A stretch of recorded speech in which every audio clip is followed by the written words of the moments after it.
that, Dave? First of all, thank you for having me, Berner. I really appreciate it, man. Yeah. You've definitely supported before, and I'm happy to be here, man. Yeah. I'm born and raised in Chicago, Illinois. Born and raised in Chicago.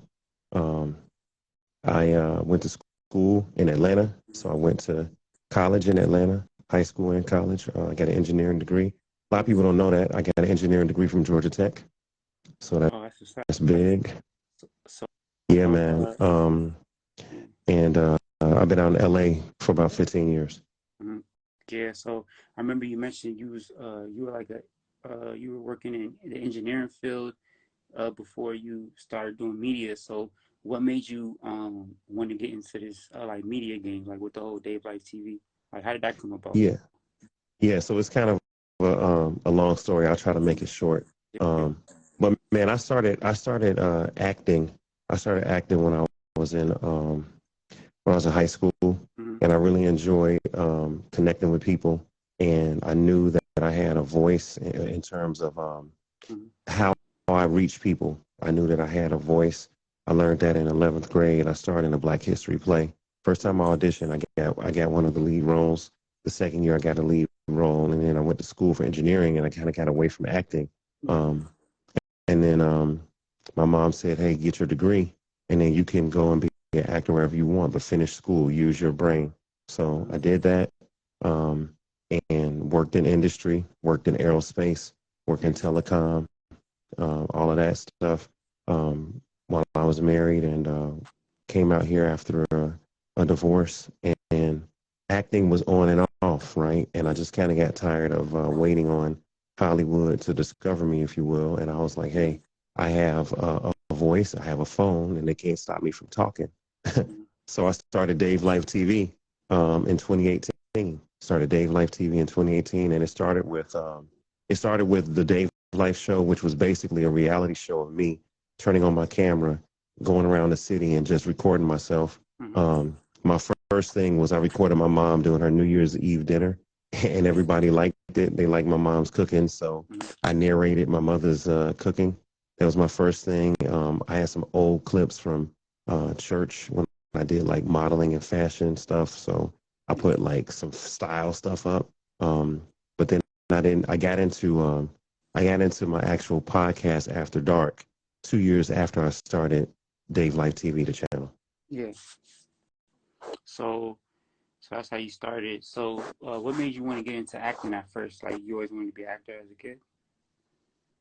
As a kid, my brother was a great artist. My brother Hank, he could draw really, really well, Yeah. and I was a bookworm, man. I was a nerd. I liked bugs, I liked inventing, and I liked chemistry Yeah. and science. Um, so I didn't really know I had a talent. In fourth grade, I discovered that I had an ear for music, Yeah. um, and but I didn't really take lessons for music until I was about 21.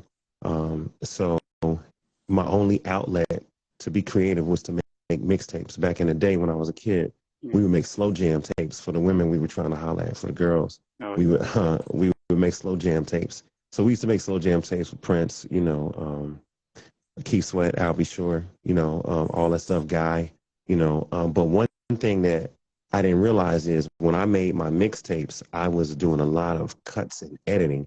It sounded like you were listening to a radio station by the way I was doing my cuts. Yeah. Um, Here's how I got into acting. Mm-hmm. I got into acting because I transferred to a white high school from a black high school in 11th grade. And when I went to the white high school, I didn't know nobody, right? Mm-hmm. And I wasn't an athlete, so I joined the track team. I wasn't that fast, but I joined the track team so I could have something on my resume for college. But my brother was an athlete, so I'm like, man, what do I really do other than like, I'm good at math and science, and I'm a good reader and speaker.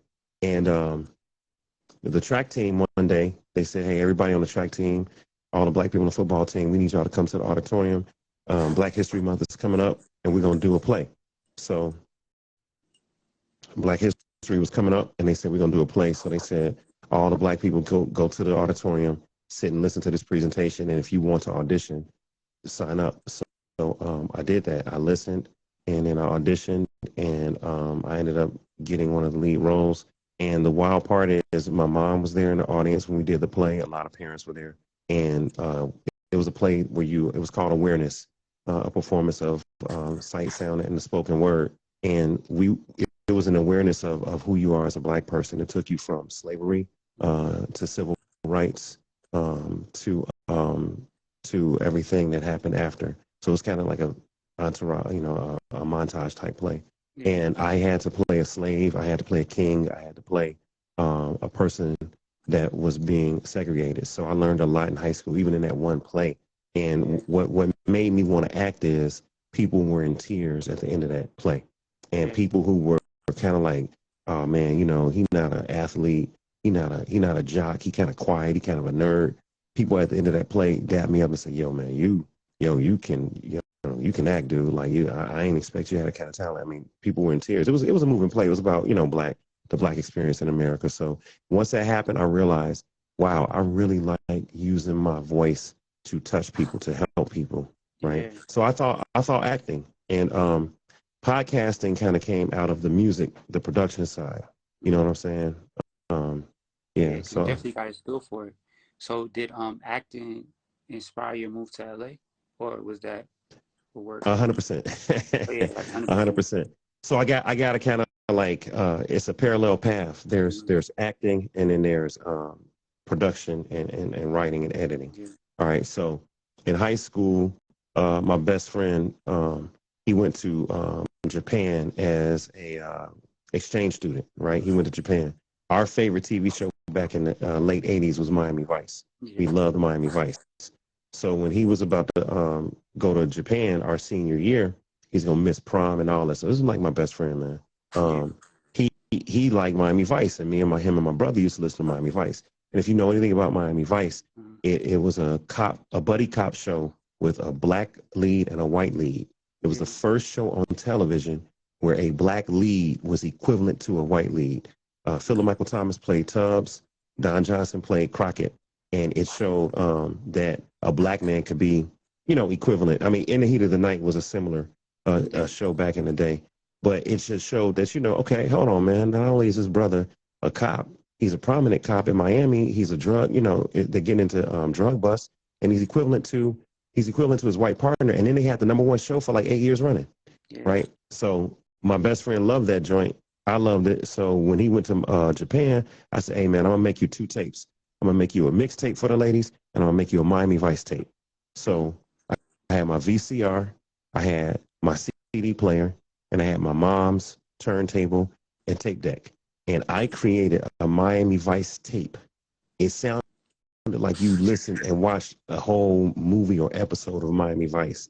I Yeah. had audio from the show that would like conversations that would lead into a song Hmm. that would lead into another conversation that would lead into a song. And when you played that whole tape, it sounded like you were in an episode of Miami Vice with all the feels and everything, man. And we had, I was just using the tape deck and a VCR and a turntable and a mixer. So when that happened, I learned that, man, not only do I enjoy acting, Hmm. I really like editing. I have a thing for this editing music. This is before I could even play piano.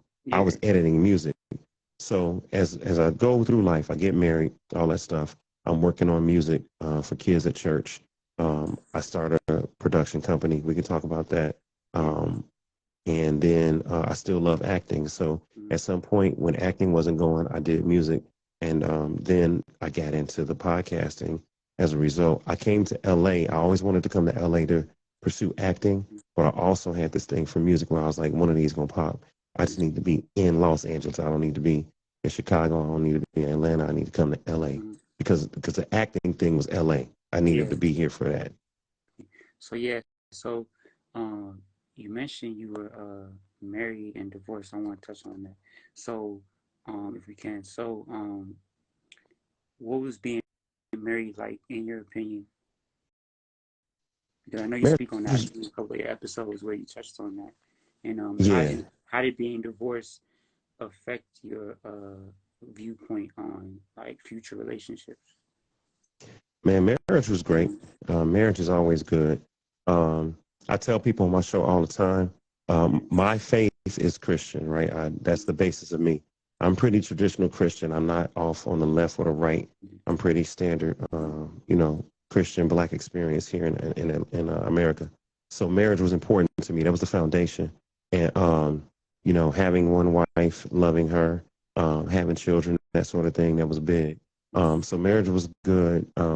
We weren't able to have children, and we tried a few different ways. It just didn't happen.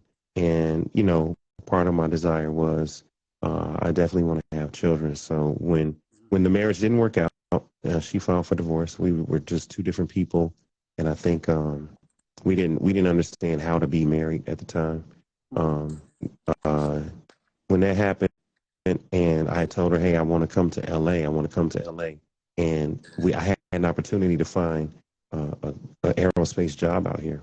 I said, "Hey, come to LA," and she was like, "No, if you take that job in LA, it's over."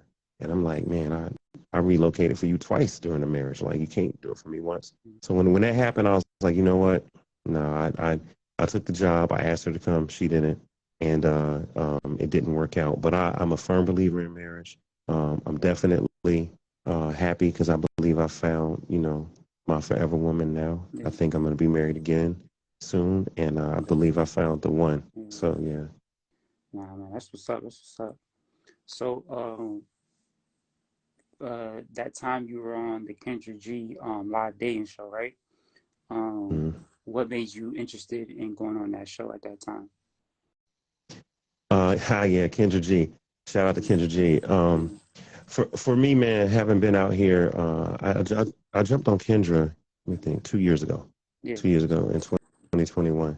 Um, having been out here in Los Angeles at that point for about 12 years, 13 years, I definitely hit the dating scene. I've been on the dating apps.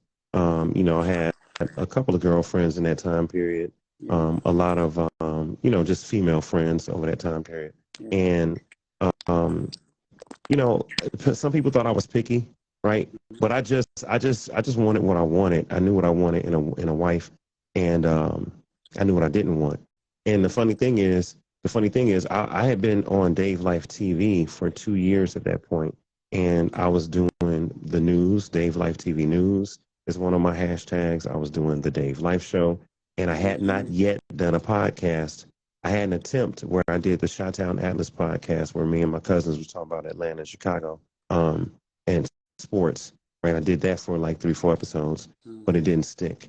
And there was a guy that used to go live all the time, and he was like, "Dave, you should jump on my show, man. You should." I saw my homegirl on this show, so I jumped on this show, and he was always talking about like relationships. He was asking me my advice. People liked the fact that I had been married and could talk about marriage and divorce.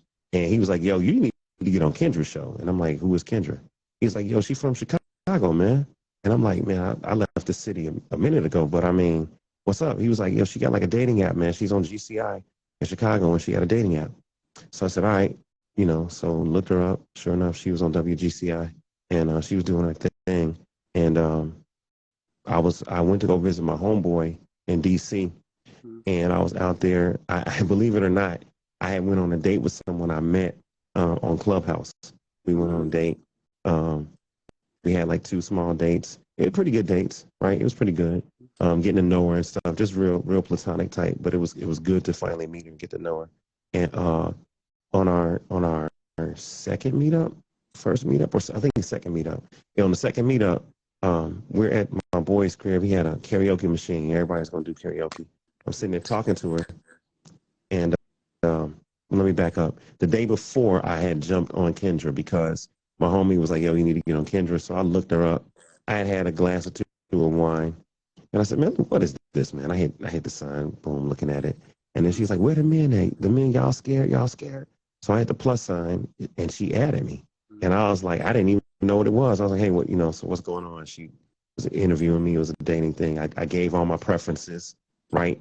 And the next day when I was on the date with a girl, I'm sitting there with a glass of wine. I have an Apple Watch, and my phone was like, and I'm like, what is going on? And I look up, man, bro, I had like 100 DMs while I sat there talking to her because Kendra had dropped the video, and the women felt some type of way about my preferences. So they were either mad at me or they were trying to meet me. But either way, it elicited a reaction. And I sat there and she was like, "Is everything okay?" I'm like, "Man, I don't know what's up with my phone." And I said, "Oh, it's Instagram, and I'm getting hit off of this dating show." And so she was like, "Oh," and I said, "Hey, I'm sorry, nothing personal. I just tried it." So anyway, that's how I ended up on Kendra. I heard about from someone else, and the women really had a reaction to all of my preferences because I have a strong opinion, and I stated my preferences. I was pretty strong in how I felt. And then the next night after the date was over, when the girl left, I sat there and I said, "You know what, man? I'm always going on other people's lives. I'm always giving my opinion about relationships." I said, "I should just go live right now." And I called my boy up and I said, "Yo, I need you to jump on with me." He said, "All right, I know two females." And so Instagram, for some reason, blocked him and wasn't allowing him to get on the live. But it let his female friend and another female friend jump up. And then somebody else jumped on.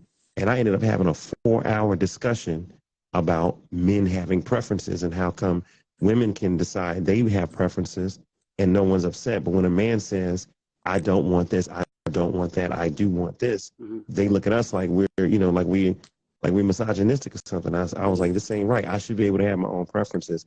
I did 4 hours, and when I did 4 hours, I ended the live. This is when going live was pretty new. Yeah. I went live, and then Instagram said, "Would you like to share?" Mm-hmm. And I was like, "Yo, I can share." I said, "Every time else I've been doing this, it didn't ask me to share." I'm like, "I can share this," and I'm like, "Wait a minute, I can actually publish this right now." And I said, "Oh, this is a recording. This is a podcast." Yeah. And I said, "What should I call it?" And I sat there and I said, "You know what? I felt like this is like Playboy After Dark, because you got like you have men talking to women, they're talking about sex and adult type things." Mm-hmm. I said, "This feel like Playboy After Dark." I said, "But nah, this ain't Playboy After Dark. This is Dave's Life After Dark." And I put that as the name of the podcast. And man, I had 1,000 views the next day, and that was Dang. a lot. That was a lot back then. Yeah. So what influenced you on, like, what made your decision? Because I know the whole topic was that you wanted a woman that was under the age of 28 Yeah, or wanted 21 somebody. to I 28, wanted something no, like no, that. no. No, no. Originally, I said I wanted 26 to 37, Oh, and 37. then I upped it to 28 to 38. Oh, okay, okay, okay. So then they had a problem about that. So, what made you have that preference at the time? Because I know you explained it. Yeah. So when I was younger, like when I was 21, I dated a woman that was 30. So when Mm-hmm. I was younger, I always liked older women when I was younger. Yeah. Um, I liked someone that could kind of teach me something, someone that could settle me down, someone that was mature and they had that nurturing spirit. I married someone that was a year and a half younger than me, so right there in the same age group. Yeah. But she also had a mature spirit. She had that grown, mature spirit. When we got divorced and everything, and she had polycystic ovarian syndrome, which is something that stops a woman from ovulating. So that means that when you're trying to impregnate her and get her pregnant, no egg is present. She may have a period. Mm-hmm. She may, her lining may come out, but her egg isn't dropping.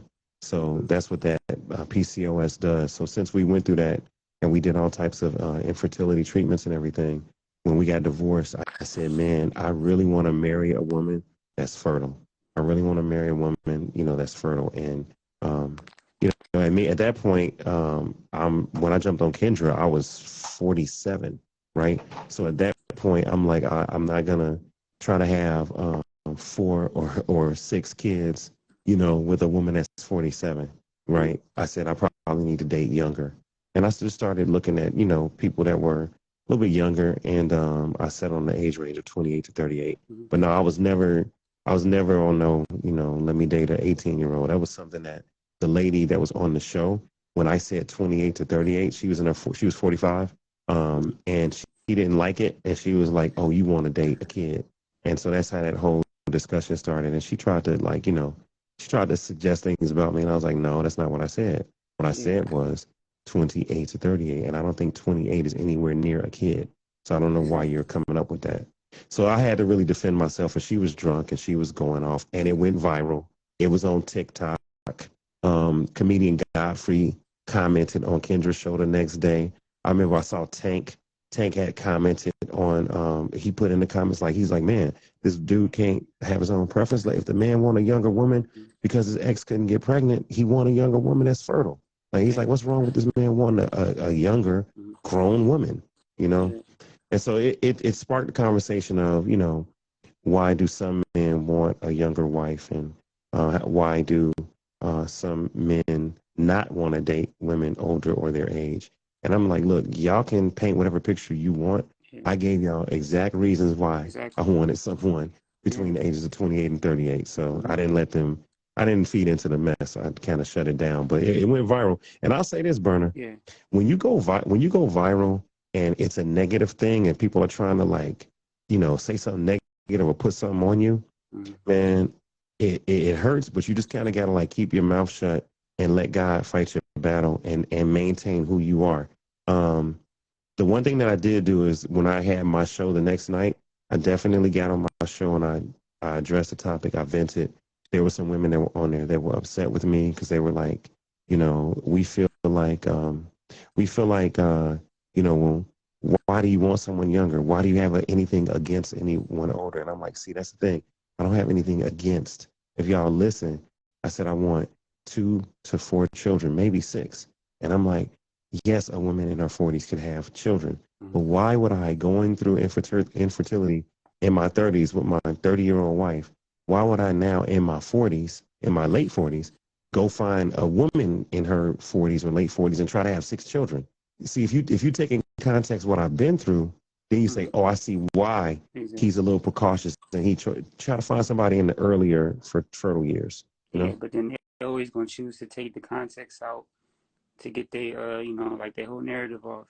So why do you think some women, right, are against men having preferences, like having their own preferences, like for say, like for example, a woman could say she doesn't want a short man, but then when a man says his preference, it's a problem.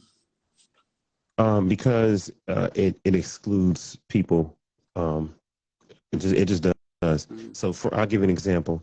Yeah. Back when I was, before I had a girlfriend and everything, back in the day, I was at a bar here in LA, and I thought this one sister was really cute, and I Yeah. tried to holler at her, and before I can get a word out, she said, "I don't talk to black guys." I was like, okay, and I was like, well, I was simply gonna say, "I don't talk to black guys." Mm-hmm. I said, "All right, cool, whatever, my bad." And I had to realize at first I got mad, like, man, what's wrong with that sister, right? Then I had Yeah. to realize, yo, you know what? That's not anything to do with you. Whatever Mm-hmm. she went through in her life, she associates with dark skinned black men. And I'm like, okay, cool. That ain't got nothing to do with me. If you don't like black men, I ain't gonna make you like me. I'm moving on because guess what? I don't want to be with you if I'm not really your top choice. Mm-hmm. Like if she made an exception and went out with me, you know what I'm saying? Eventually it's gonna come out like I don't even mess with black dudes, no way. See what I'm Yeah. saying? So Mm-hmm. you don't want to be with somebody like that. Women probably get mad at men with preferences, right? Because women are used to the ones being the one that chooses. Yeah. Women are used to being the one that says, "No, I don't want to marry you. No, I don't want to give you my number. Yes, I'll go to dinner with you. No, I won't go to dinner with you." Mm-hmm. They're used to choosing. You see what I'm saying? Yeah. So when a man kind of takes the power back, and when a man says, "Well, I don't want anyone that's over the age of 38, or I don't want anyone that may wear a weave, or I don't want anyone," whatever your preference is, right? Yeah.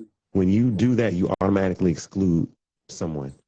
So Mm-hmm. if you say, "Hey, I like tall women," you Mm-hmm. exclude short women, and then short women are Yeah. going to get offended, and they're going to be like, "Well, how come he don't like me, or what's his problem?" Mm-hmm. And it's like, hey, it's not even that I don't like you. I'm simply saying that this is what I do like. Yeah. So you You excluded the women understand? over 38, and then they the ones that came at you. T- to them, Or to them, in one their of them. I mind, can't say all of them, but one of them. yeah. No, I can say a lot of them A lot because of in them. the comments, Oh, bruh, they went ham on me in the oh, comments. They went ham, ham. Every time I went on Kendra's show, and I love Kendra. Shout out to Kendra. yeah. She always allows me to get on and speak my piece. Every time I went on Kendra's show, and y'all know this if you ever seen her show, the comments go ham. They either love you or they hate you or it's both, and you gonna hear about it. And so I was very polarizing, and I thank God that I knew what I wanted and I knew what I didn't want. I also thank God, Burner, for real, that I always got up there and I spoke positive about black women and about what I like. Now, Yeah. maybe I don't want a person that's in a certain age range or a person that's certain this or that. Mhm. But I always said I prefer sisters. I want a black woman. You Yeah. know what I mean? I wasn't misogynistic when I did my podcast and my show. And Mhm. I thank God for that because it kind of shows some of the women out there, all right, men can have preferences and they can still be respectful Mhm. and they can still love black women. They just may not want me in this particular category, but they gonna end up with a sister. And the woman I'm with, she a black woman. You know what I'm saying? So So, yeah. and one thing they gotta respect is that even in that live moment, so many viewers and older black woman is putting your back against the wall, and you still was respectful. So that's like, you know what I'm saying? Yo, and let me speak on that one. Yeah. So a year, this is 2023. So that was the end of 2021 when that happened. And when she went off on me, and look, I'm gonna say this about the lady. She went off on me. She was from Detroit. She was in her 40s. She was Mhm. she was tipsy, I think, when she did the show. The Mhm. next morning, I had a DM from old girl, and she was like, "Hey, I just want to apologize for what I said last night." And then she was like, Mhm. "I'm sorry for uh, how I said it, but I'm not sorry for what I said." She Mhm. said, "If you were listening, God had a message in that for you, and that's that these young girls are going to try to use you. Don't be stupid. And if you want to, I can get on your show and talk about it." And I said to her, "Thank you for your apology. I really appreciate it." I said, "But you ain't got to get on my show." I said, "I thank you for your apology." I Mhm. was so mad at her because you don't ever want to be accused of being a pedophile. Oh, You know what I'm that's saying? Man, bro, it's the worst thing you could put on a man. it's the worst, man. So I was so mad at her because she tried to say, "Oh, he wants a 18-year-old, or he wants, Mhm. a young little girl or whatever." I was Mhm. so mad, man. I didn't even want her to get on the platform. So I ended up seeing her on another homeboy show, and he was like, "Oh, girl, want to come up?" And I said, "Man, if you bring her up, I'll listen. But if she start going left, I'm jumping off." And then she came up, and at first she was like, "Dave, you a good looking dude. You a nice guy. I mean, I think you fine. I'm just saying." And then she started going back into the whole thing, and then she started criticizing and saying all that crazy stuff. "Oh, you older, you gonna have impotence and all of this stuff." She just was real negative. And that's when I said, "Hey, you know what? I can't talk to her." I got off the live. And to answer to respond to what you said, a lot of sisters hit me up. Number one, I had women get on my show and defend me. Shout out to Red Carpet Mogul. She got on my show and Mhm. she was just like, "Dave, I saw how that lady treated you. You didn't deserve that. You never cussed at her. You never called her outside her name." You know what I'm saying? A lot of women hit me in the DMs. A lot of women reached out to me and was like, "You really handled that well. I'm so glad that you didn't go off on her. You a good man." And they said it really made you look good. She tried to go off on you, but it made her look bad and it made you look good because of how you handled it. So again, Exactly. I gotta thank God Mhm. that, I had the wherewithal to know I can't argue with a fool, and I'm not gonna sit here and disrespect a sister just because she disrespected me. I'm Yeah. not gonna do it. I kept my peace, and I thank God for that because it worked out for the better, man. Yeah, exactly. Because and the age range that you said you wanted wasn't even flagrant for real. It was Not at like all. you talking about 28 to 38. That's like, especially based on your age The, range, that's not bad. That's not. the issue they had was that I was 48 at the time. I just turned 49, so that No. was the issue. Now here's the wild part. Here's the wild part, right? I'm 49. Mm, My girlfriend is 28. mm, that's, So, and she's everything I've been asking for. So I look at it like this. I say, you know what? God will give you the desires of your heart, especially if you humble yourself and you stay humble. You give him the glory. You don't get full of yourself. You don't act out and treat people bad. You know what I'm saying? You treat people right with respect and all that. I'm like, God will bless you. And, my girl is wonderful, man. I really do believe she's the one. And I'm like, wow, I didn't expect her to actually be 28. And she yeah, was like, "Well, I didn't expect to go out with a man that's 49." yeah, Her boyfriend prior was only 10 years older. So, mm, we both are in new territory, but you know, we both are mm. really happy, man. We both really feel like we're right for one another. Dang, that's what's up, man. Salute, man. Thank Man, you, that's man.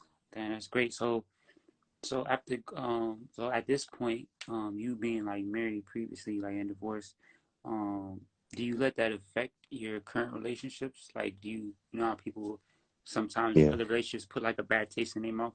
Do you ever struggle with that? I went through that. I went through that. You definitely have to heal. So I went through a time when I was hurt a lot. I went through a time when I was sensitive about it. I Mm-hmm. went through a time when I really wasn't ready for my wife yet. You know what I'm saying? I was just having fun. I went through that time period. So yeah, you definitely go through it. And you do have to like grow through it, and you have to acknowledge the stuff you've been through. You know what I'm saying? So it it's hard to not become a negative person, but I tried my best to not be negative. I tried my best to be like, okay, that marriage didn't work out. It didn't work out with me and that person. That doesn't mean that black women are bad. That doesn't mean that marriage is bad. That doesn't mean that church is bad because you know we were in church heavy. It doesn't mean that commitment and faithfulness and monogamy is bad. See Mm-hmm. what I'm saying? I just compartmentalized and said, okay, it didn't work out between two people. That's it. Is it? I'm not going to be mad at relationships or God or monogamy, and I kept the faith.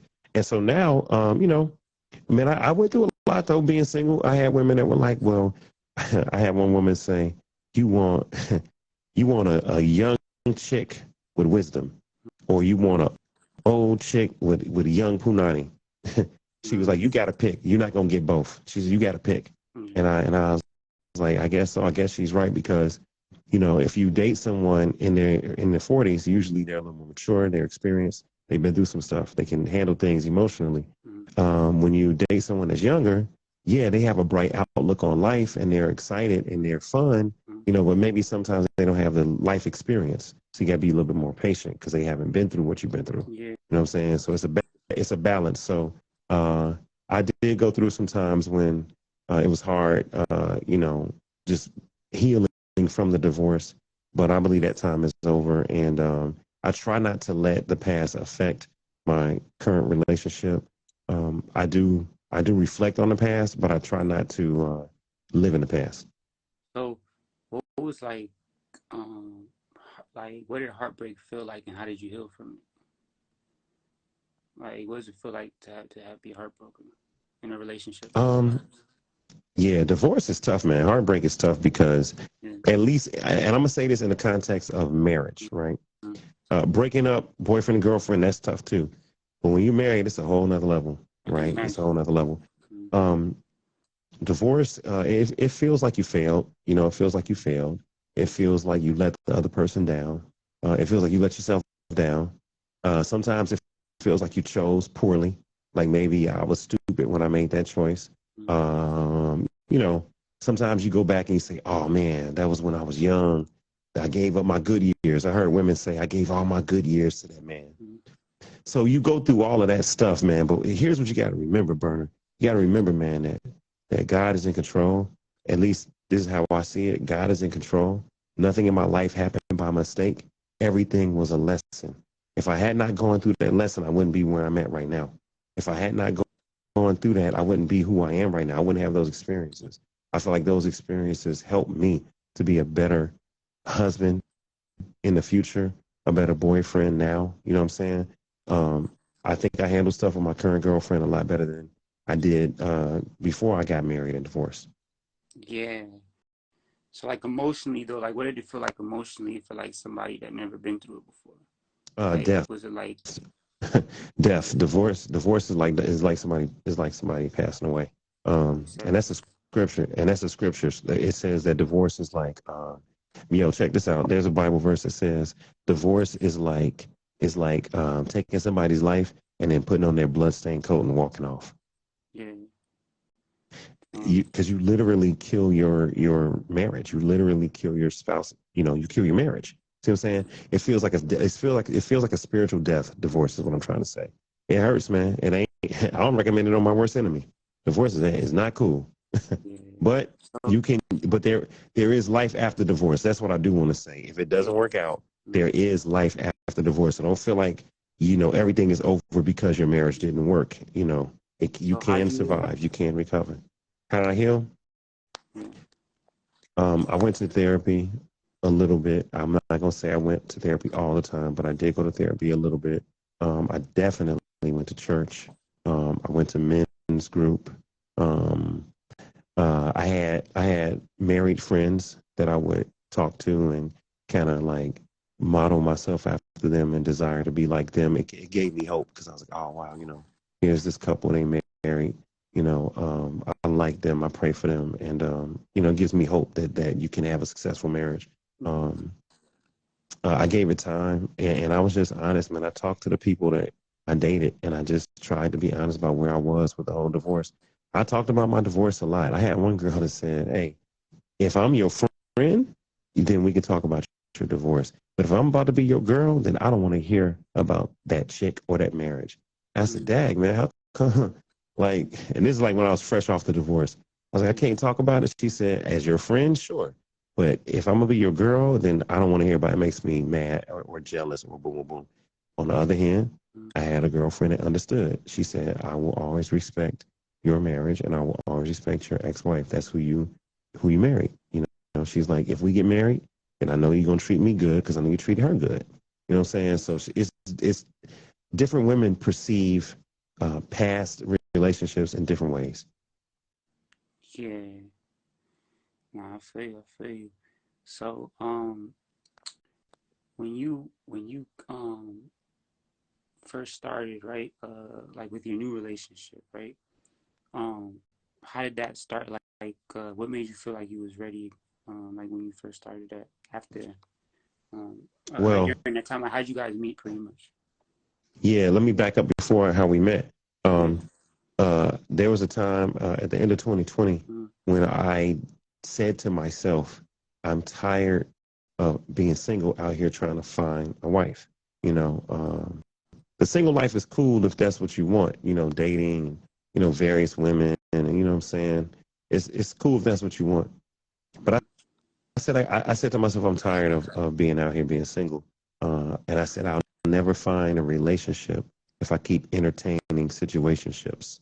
I'll never find a relationship if I keep entertaining situationships. So at the end of 2020, I cut off a bunch of situationships, all of them, in fact. Um, and I went through a time where I wasn't dating that many people. Um, you know, that's when that was the beginning of 2021. I ended up jumping on Kendra's show in March of 2021, and a new dating pool opened up. People now here's what happened. What I liked about being on that show on Kendra's show is I had a chance to put out what I like in a woman and put out my preferences. And mm, if a woman was feeling me, she could reach out to me. So that means that now I'm not picking and guessing and trying to figure out, hey, does this girl at the bar kind of like me? Is yeah. she my type? Mm, No, they hit me up. I was their type, and they were hitting me up. Now I just had to choose. mm, Okay, do I like this person or not? So the dating show, Kendra's dating show, Singles Live on IG, it really helped um, me filter out women that liked a man like me. Now I had to filter out why they liked me and all of that. So the way I met my girl was through Kendra's show. The last 2 years, I've been reached out to by a lot of women. A lot of women have hit me up off of that show. oh, She hit me up, and she was trying to connect me with someone else. And when I asked her about the other person didn't meet my criteria. But then I was like, "Hey, hold on a minute. What about you? Like, you never thought about me?" And she was like, "I mean, I think you're handsome. I never thought. I'm on the other side of the country." And so I said, "No, we should talk." And then me and her kept talking and kept talking. And, we quickly realized we like one another. And then we realized we're compatible. And then it was like, hold on a minute. This might be something. This might be what I've been looking for. mm, And ever since I met her, man, I focused on her. I said I cut everything off and I focused on her. And I knew pretty quickly that she was the one. So now we've been together a couple of months, almost 5 months, and we just building it, man, a day at a that's time. what's up. Salute, man. So I want to touch on this. So when I had first seen you live, I remember was when you did a whole segment. It was real big. You was touching on the conflict in Ethiopia between the government and a Yep. certain group of people. Hmm. So what made you get involved in that? Cause like all the way from like LA, what like how'd you get interested in that and like how that whole thing happened? Yeah, so I have some Ethiopian friends Mm-hmm. that watch the show, and one of my homegirls is Ethiopian. I was at a hookah bar one day and I ran into her, and I ain't seen her in a minute. And she's like, "Oh, what's up, Dave?" And I said, "What's going on?" And her name is TG, Mm-hmm. and TG is very active and she's Ethiopian and she's very active in her home country and the politics and stuff there. And she said, "Dave, have you heard about the war in my country?" And I'm like, "A little, but not much. I don't know what's going on." And so she talked to me and said, "You know, there's the faction in the government that's kind of controlling things. There's another group, and I don't want to get all the names incorrect because I haven't Yeah. looked at some of that stuff in a minute, Mm-hmm. so I don't want to get all of the names of groups wrong. Yeah. But No. basically, she said, "Hey, there's a big war going on, and Black people here in America don't understand what's happening in Ethiopia." And I said, "Okay." She said, "My friend is a journalist. Would you like to have her on, and maybe she and I can talk about the war?" And I said, "Absolutely."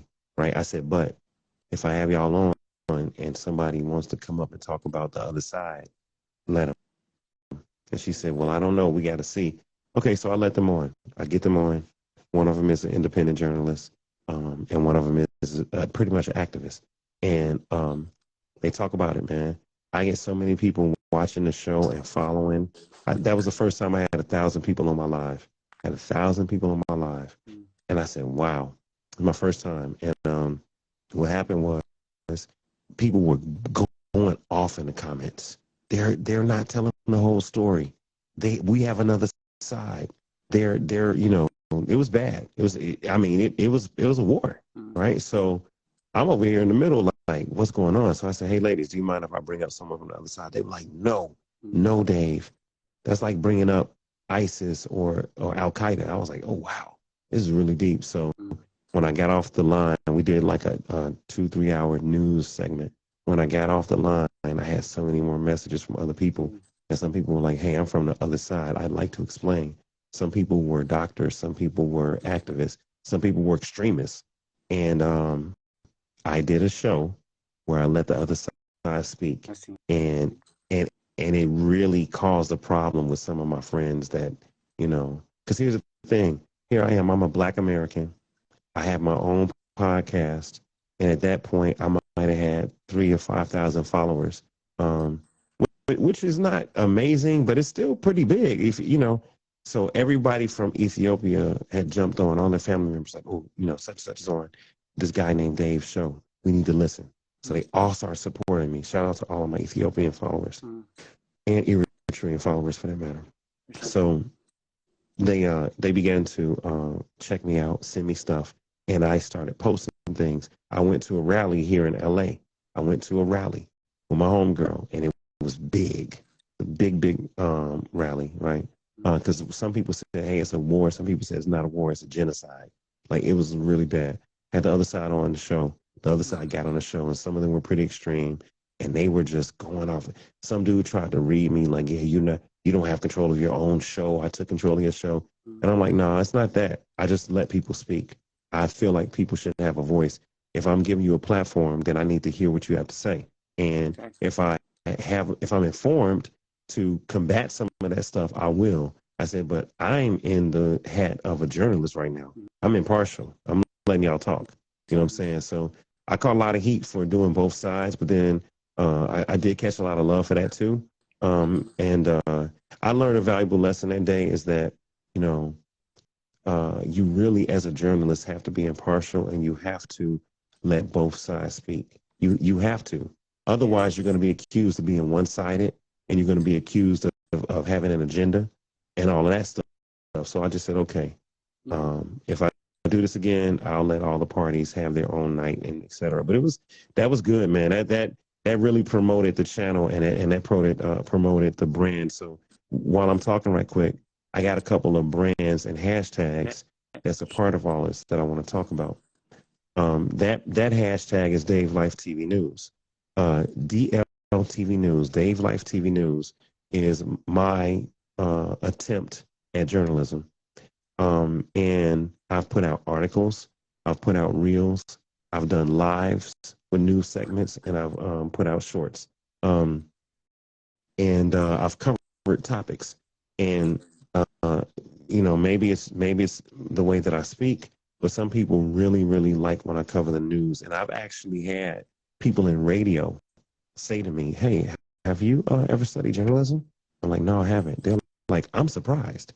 You sound like you have a journalism background." And I'm like, maybe it's my voice, maybe it's the fact that I do research really well, maybe it's my analytical background. But yeah, Dave Life TV News is one of my brands.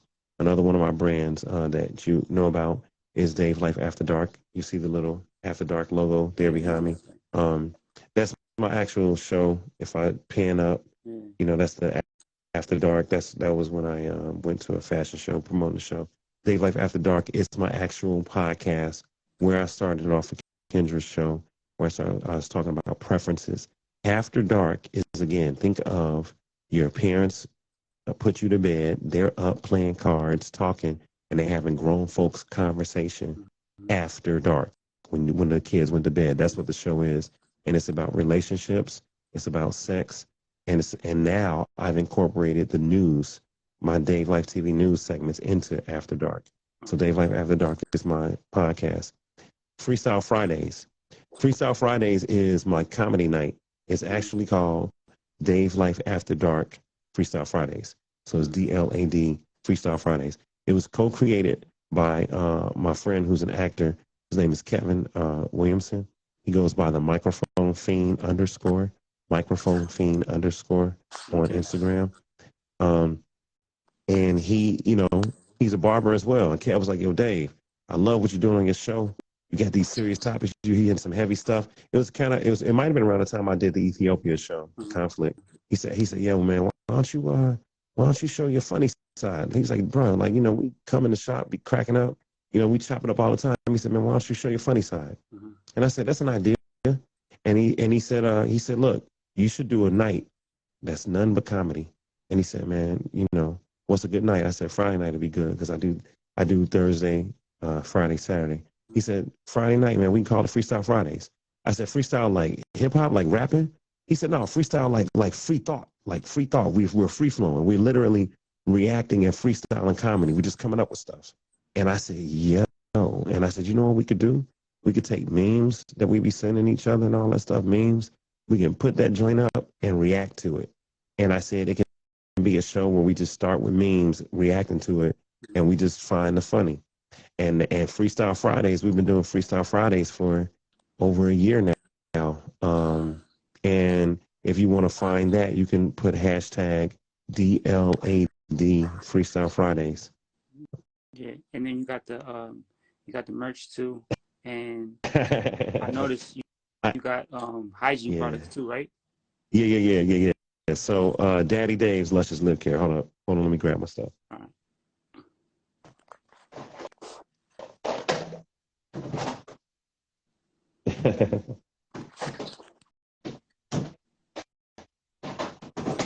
Got a lot of stuff. Yeah, I know. Yeah, here we go. All right. So let's get into Daddy Dave's. Now, on the logo behind me, you can kind of see the cursive writing that says Daddy Dave's Body Butter. All right, so one of my lifers created a gag gift one day because I was always putting on chapstick. I was always putting on chapstick, right? So I was always putting on chapstick, and it was a certain type. I was using a water-based hand cream called Eucerin. I was putting it on my lips, and a girl was like, "Dave, you need to like use some better lip balm." And I'm like, "Man, I'm just trying not to have my lips chapped." Well, they did a gag gift. They did a gag gift one year, and they made me some chapstick, and they made me a T-shirt, and they had some lip scrub. And the joke was because on Kendra's show, I had said, "Yeah, I like if a woman calls me daddy in bed if she chooses to." So they were like, everybody started calling me Daddy Dave on my show. That was a joke, right? They come back and they say, "Hey, Daddy Dave's Luscious Lip Care. for butter smooth lips as soft as punani. And I'm trying to clean it up just in case kids are Yeah. watching. And I used her lip balm, and I said, "Yo, hold up." I said, "Yo, this is actually pretty good." Mm-hmm. And she's like, "Yeah, I wholesale stuff." I said, "What you make?" She's like, "I make candles, I make fragrances, I make lip balm, and I make lip scrub, and I make body scrub." And I said, "I need some more samples of this." And I said, "Do you actually sell this?" She said, "Yeah, you can buy it wholesale, and you can rebrand it." So I put in my first order, and I rebranded it, and here we have it. Daddy Dave's Luscious Lip Care. So these are For chapsticks. sure. Mm-hmm. These are chapsticks, Daddy Dave's Luscious Lip Care. It has the flavors used to be, and this is for your audience. The flavors used to be really risque for adults. So Mm-hmm. we had a flavor called Poom Poom Peppermint. Mm-hmm. We had wet watermelon, and we had Pussy Poppin' Yeah. Peach. Those were the flavors. Because remember, it was a joke. It's a gag. Yeah. But the women loved it. So I said, man, I'm gonna put this out. And one of my lifers, shout out to Sophie. I think it was Sophie. I think it Mm-hmm. was Sophie. Her daughter was like, "Mommy, can I use your lip scrub?" And she said she had to hide the name because it said Punani, Mm-hmm. Pussy Pop Peach. Mm-hmm. And so she had to hide the name. So I rebranded the stuff, and I now have uh, pretty poppin' peach. I now have picture perfect peppermint, and I kept wet watermelon. Mm-hmm. And anyway, I also have this is body scrub, a sugar body scrub, where I That created looks all good the right there. labels. Oh man, this is dope. And this black currant absinthe is actually unisex.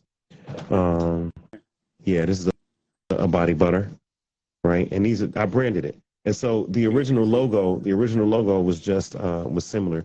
It was actually this picture behind me, the picture with Mm-hmm. the shades, right? That was on the logo. And when her daughter was like, "Mommy, is this a man's product or a woman's product?" She said, "No, no, no, it's for women. It's lip scrub." She said, "Well, why is a man on it?" Mm-hmm. She said, "Oh, because a man made it."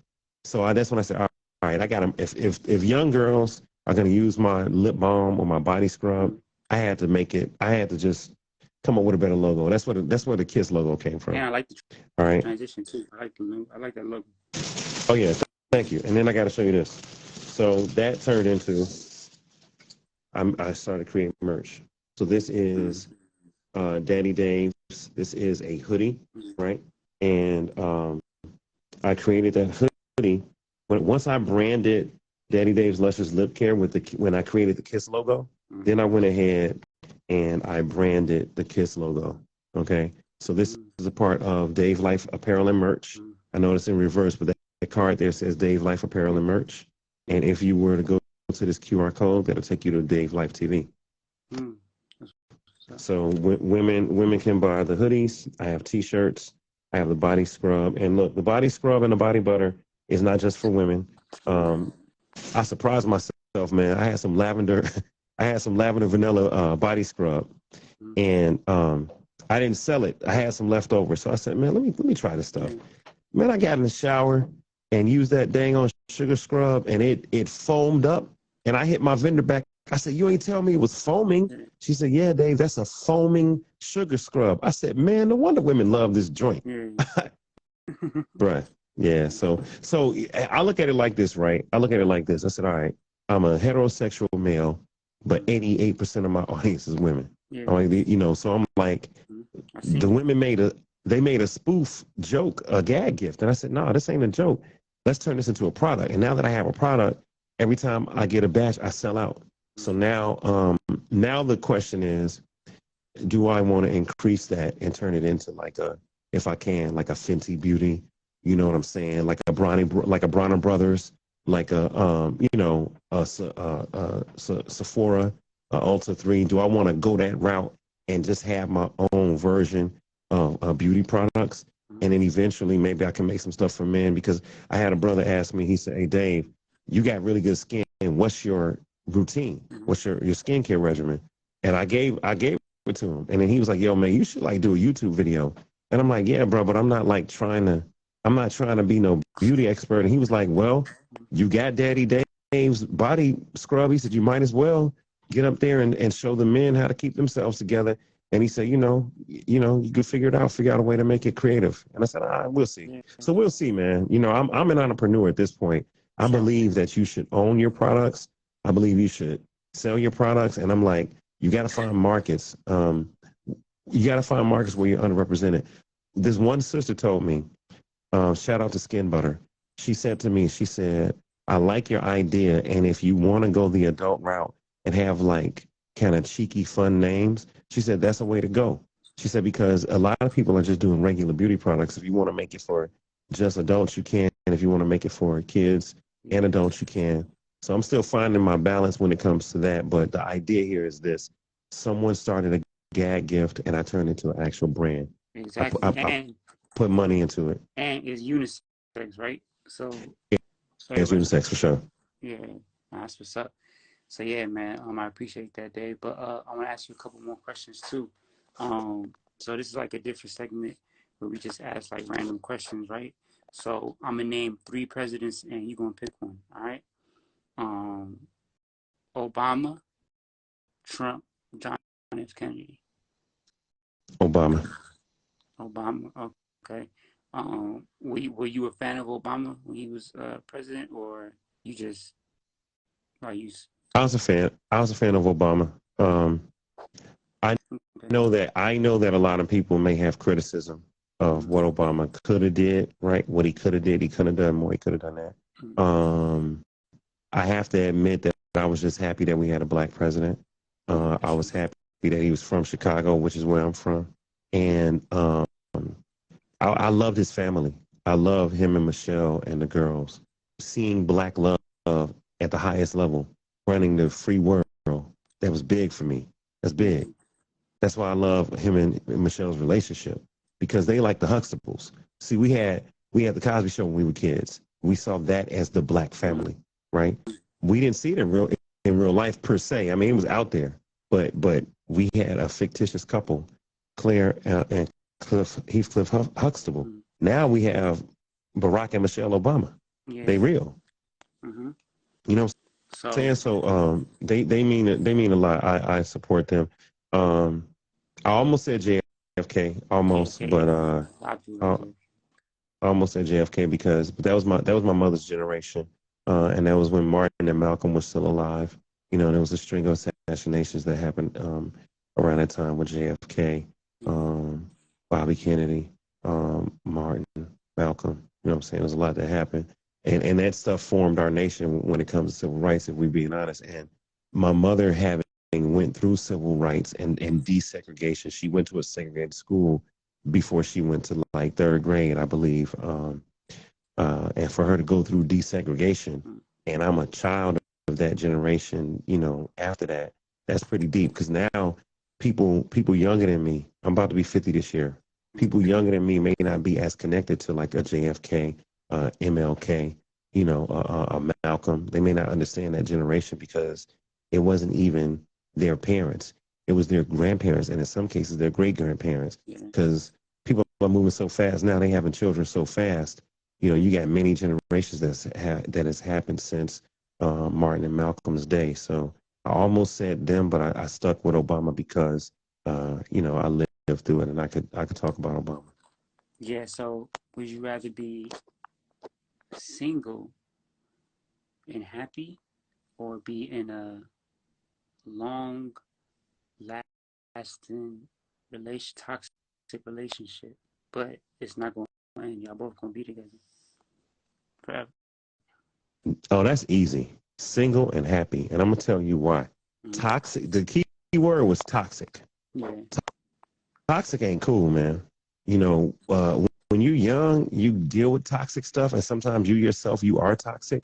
But as you mature, you like, toxic ain't cool because toxic, number one, is gonna make you die sooner. Number two, it's not healthy for your partner. Number three, children that are involved with that don't need to see that mess because that's gonna perpetuate toxicity. Mm-hmm. Number four, it doesn't make you prepared for society. When you're not happy at home and everything's toxic, man, that's the worst. I'd rather be single and happy. Now, I will say this: Mm-hmm. happiness is what you make it. Your partner can't make you happy. Mm-hmm. You have to already be happy. Your partner can add to your happiness. Your partner can add to and increase it, but you have to already be a person that's happy with themselves, person that has joy. You have to be a happy person. That's a choice, man. It's just like you wake up one day and you say, "Man, I ain't having it today. I kind of got a chip on my shoulder." It's a choice. You wake up one day and you say, "Man, smell the coffee, smell the roses. Man, everything is, hey, you know what I mean?" Yeah. That's a choice. I ain't gonna Yeah. lie. Your attitude is an actual choice, and so I know that people go through hard times. I know depression is real. Mm. I'm not saying that that stuff isn't. I'm saying how we respond to it is up to us. I would rather be happy than toxic. Yeah. So there's like this viral clip is going around social media, right? Where I don't know if you've seen it, but this guy says he says if you find somebody that's a good person, right, and you love them, right, no matter, and you believe that they're a real good person, right, and you love them and they got a good heart, right, even if you Right. go through, let's say you're with them for like 30 years, if you got 10 hard years, stay. What's your thoughts on that? Do you think, would you agree with them or would you disagree with them? Yeah. If you have a person with a good heart and you love them Mm-hmm. and they love you and you're happy with them and you're content being with them, that's in other words, your relationship is good. You're happy. Things are good. Yeah. But then it turns. Then it gets a little sour, and then it gets tough. It gets difficult. Mm-hmm. As long as if you still want to be there and they still want to be there, I Yeah. say don't leave, Mm-hmm. because if you want to be with that person and that person wants to be with you, the beauty of life, Berna, is you work through things. That's when life is worth it. And I'm gonna get a little spiritual here, Yeah. but that's why we here, man. We're not here just to make money, have sex, have a bunch of toys and cars, and die. Mm-hmm. You know what I'm saying? Like that's Yeah. life is about love and growth. Mm-hmm. And if you have a chance to become closer to God Mm-hmm. and closer to your mate, your spouse, Mm-hmm. you know, through your relationship with your spouse, Mm-hmm. don't leave, man. Don't give up. A lot of times we don't see stuff through, man. We quit early. You Yeah. know what I'm saying? We leave and we quit early. We need to see stuff through. Now, again, the key to your hypothetical is you're happy, it's good, they got a good heart, and Yeah. then you have 10 bad years. Mm-hmm. But overall, you got out of 30 years, you got 20 good and 10 that were tough. I take that because I think the 10 that were tough were 10 that you can work through. Best salute, man. So yeah, Dave, man, appreciate you for coming through, man.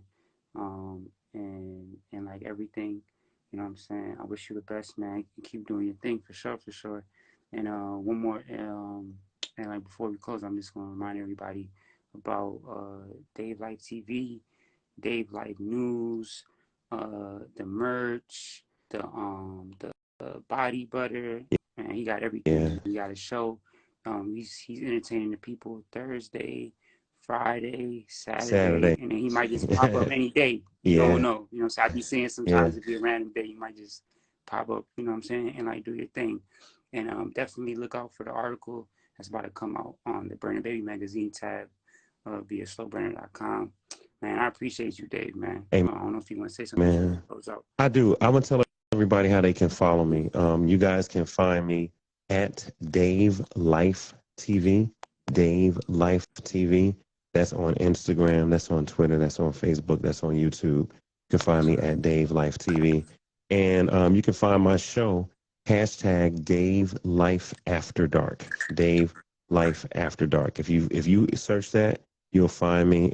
You can also find Dave Life TV News or DLTV News.